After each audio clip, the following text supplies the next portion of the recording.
Hey guys, Chris here, and I'm a Ukrainian Canadian. Today is August 22nd, 2023, and let's get to the news happening in Ukraine, shall we? First of all, apologies if the audio is not that good and the video. I am abroad, so I do not have my setup, and so I might not have the optimal settings, but I still want to make an update because there's some good news coming out of Robotyne. So today there are some pictures that are coming out of this little village in the Orikhiv axis showing that the Ukrainian forces are about to completely liberate this village. There's image confirmation of them evacuating some of the local residents that have been suffering for months under the Russian occupation, as you can see here at the bottom. And so the Ukrainian forces are pushing further and further.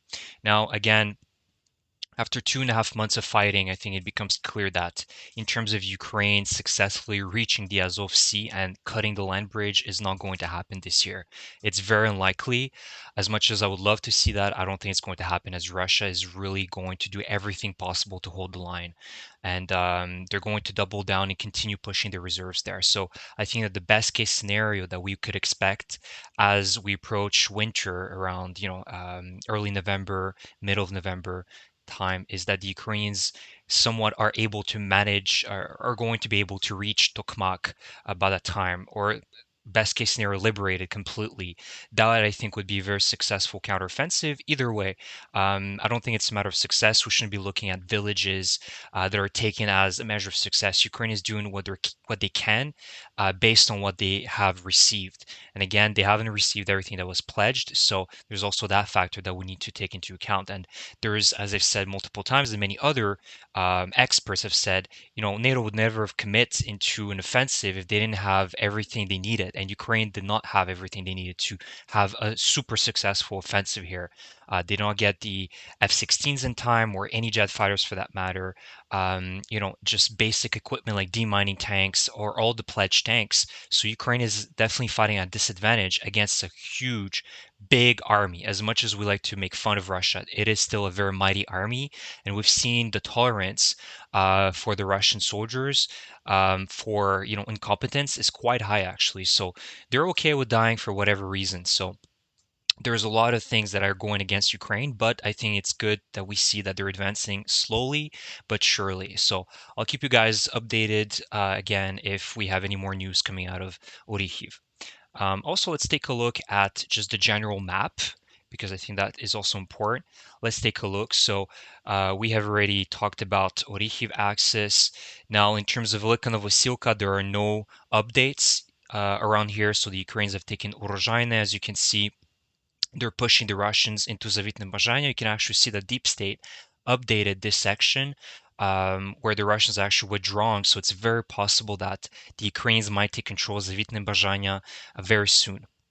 And another thing that's interesting to note, at least with what Deep State has indicated on this newest map update, is that you can see the amount of reserves, Rosguard units, the brigades that they have pushed very close to Robotyne. They're panicking right now. They do not want to lose this section. You can see that they have a lot of trenches and defense lines here. So it would be devastating if the Ukrainians would manage to break through Robotyne and then go towards Novoprokopivka and then break through that kind of second, I would call it maybe the first main line of defense here, and then eventually get to Tokmak. Actually, the distance between Robotyne and the very outskirts of the Russian defense is about 20 kilometers, so it's not that far away, but you can see that there's a lot of work. All these trenches, it's very difficult work to get through. So I think that it is possible for the next 2 to 3 months that Ukraine could break through these lines of defense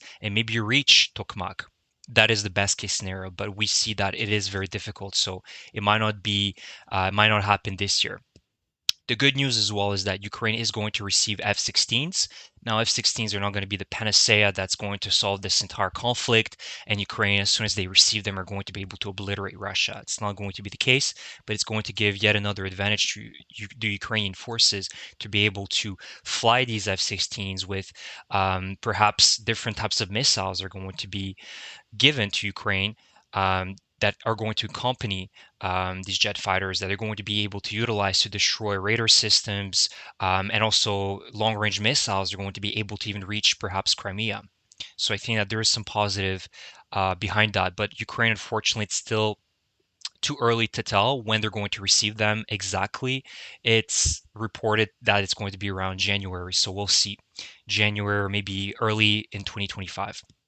So that is Zaporizhia.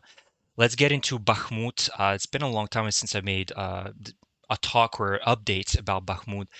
In Bakhmut, unfortunately, nothing really has been moving. The Russians have counterattacked multiple times around the Klishivka-Andriivka region, south of Bakhmut, unsuccessfully, thank God. The Ukrainians have managed to repel these Russian assaults. You can see that the Russians, of course, don't want to lose this. Bakhmut also means a lot to the Russians, and especially since they've lost so many soldiers just to capture a small, mid-sized city. So for them, losing Bakhmut would be a massive psychological defeat for the Russian population. So far, right now, Bakhmut is at a stalemate, if we may call it. There's very heavy fighting on both sides, but no real advancements so far for the Ukrainians. And of course, the north is the one that we have to look at with some concern because, of course, the Russians are trying to distract the Ukrainian forces. They're having success in the south by doing their own offensive in the north. And you can see that they have pushed more reserves closer to the front line around Kupiansk. As you can see, previously they had these brigades much further away from Liman Pershe, Sinkivka, and now you can see as of the update of today, there's more newer brigades that are closer to the front line towards Kupiansk. So I'll keep you guys updated around what's going on here. But so far, there's also good news that the Azov regiment that has been reconstituted is actually going towards the north here, or if not, is already there to defend here. So I think that the Russians will struggle a lot at gaining ground here. So I'll keep you guys updated here as well. So that's pretty much it in terms of the update. Another one last thing is I've heard some pro-Russian sources today panicking and really raising some concerns around the right bank, or I should say the left bank of the Kherson Oblast, the left bank of the Dnieper River, saying that something is going on here. Again, we know that the Ukrainian forces have built two successful bridgeheads around the Leshkid and one towards Kozachi Lahiri here. So there is some voice of some concerns being brought up by the pro-Russian channels, somewhat very positive for the Ukrainian side. So we'll see what's going on. I'll keep you updated as well. If there's perhaps another bridgehead that was built or another raid, successful Ukrainian raid on the left bank, which is again very useful as the Russians are entirely focused right now in Zaporizhia in the south. Their concern is definitely not Kherson.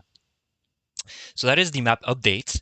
I have some more slides I want to go through, so let's get to it. And the next one is the morale, which is extremely low right now, and that has been reported by the Institute for the Study of War, which of course is something that we constantly see, but it's also good to always get these reminders that as this war drags on, the Russians lose morale, they lose troops and also equipment. And so you can see that some Russian military bloggers confirm that they have lack of light transportation vehicles for some units. This has caused tensions amongst the ranks. Soldiers cannot operate equipment effectively without proper transportation. Military leadership has resorted to seizing soldiers' privately owned vehicles. Very interesting to hear. Russian personnel feel that they are at war with their commanders. So it's also good to hear that there is a lot of infighting between the soldiers and the high command. There's also another thing is that Russian bloggers report that units in Kherson need boats, but Russian authorities have not provided them anything.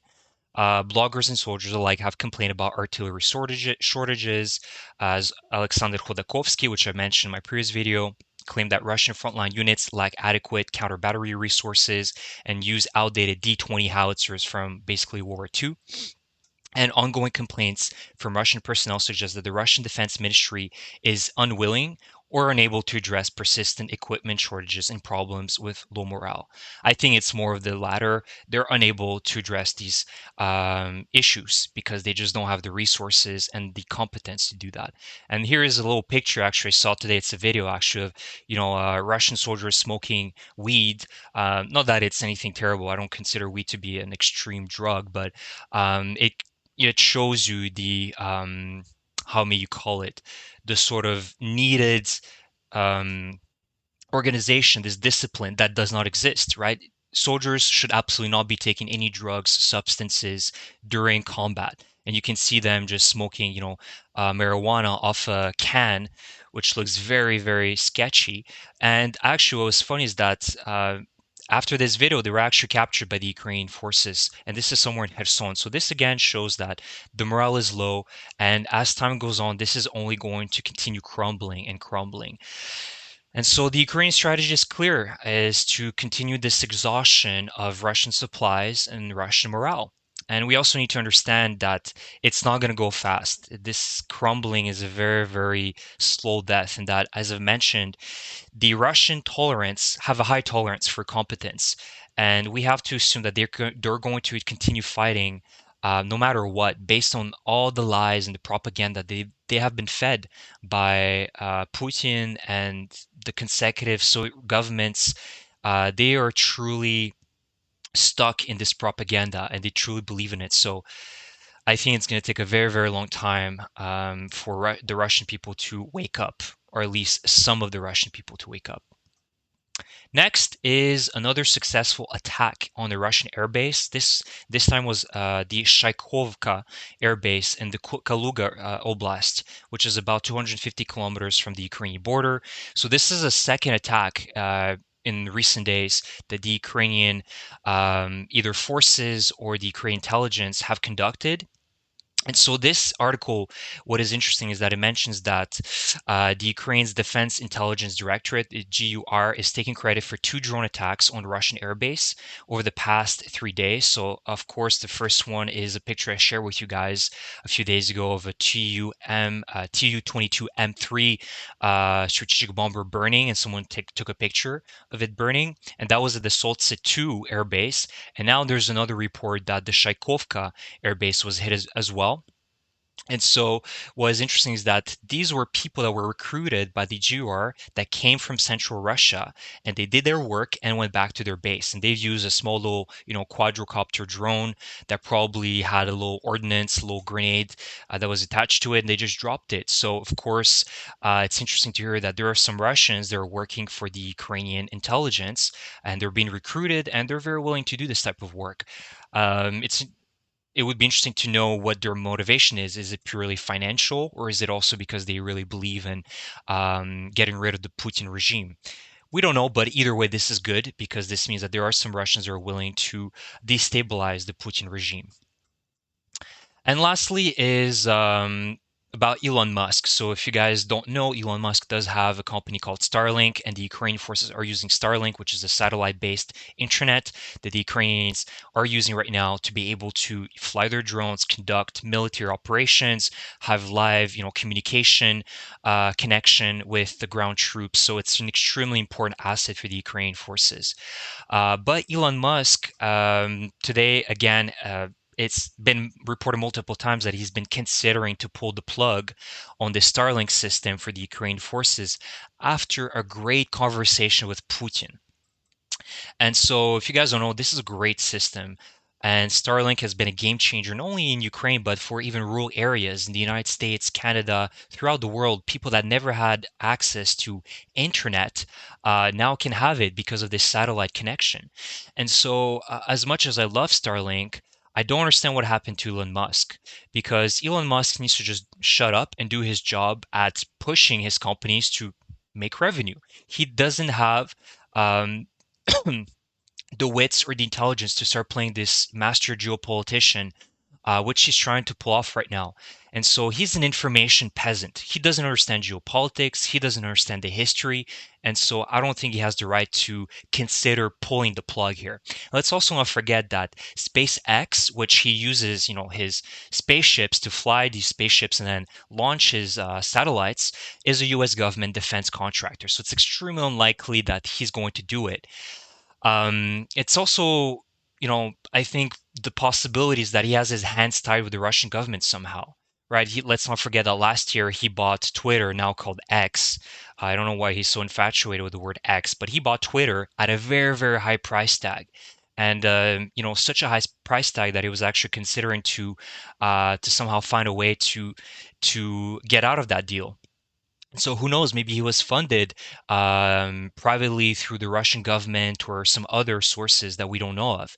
And it's interesting as well because Elon Musk, if you guys don't remember, he was extremely pro-Ukrainian at the beginning of the war. He had a live meeting with Zelensky. He was sending Starlinks for free to the Ukrainian forces. He seemed to have a very pro-Ukraine attitude, right? And he was ready to have if I remember correctly, a fight with Putin, or set up arrange a fight between him and Putin. And now this complete 180 on the Ukrainian question to me is very, very interesting as to why he made this 180. And so, if there's one thing as well my last little point is that a monopoly of power and influence is never a good idea. Right now, Starlink pretty much, has 95% of this satellite internet market under under its wing, right? It has complete monopoly, and it's never good to give a monopoly to just one single person, one single company. You just have to look at Putin, or if you want to look at it, economical example is Rockefeller with Standard Oil. So I think that Elon Musk needs to shut up. It's not his game to be played here. And let me know what you guys think about this situation. So that's the video for today, guys. I hope you enjoyed my update. Again, I apologize for maybe the mic quality if it's not that good and the video quality, but I just wanted to bring on some of the good and bad news that are ongoing in Ukraine. Thank you for your support. If you enjoy my content, please subscribe to my channel, and I will see you guys in the next one. Slava Ukraini!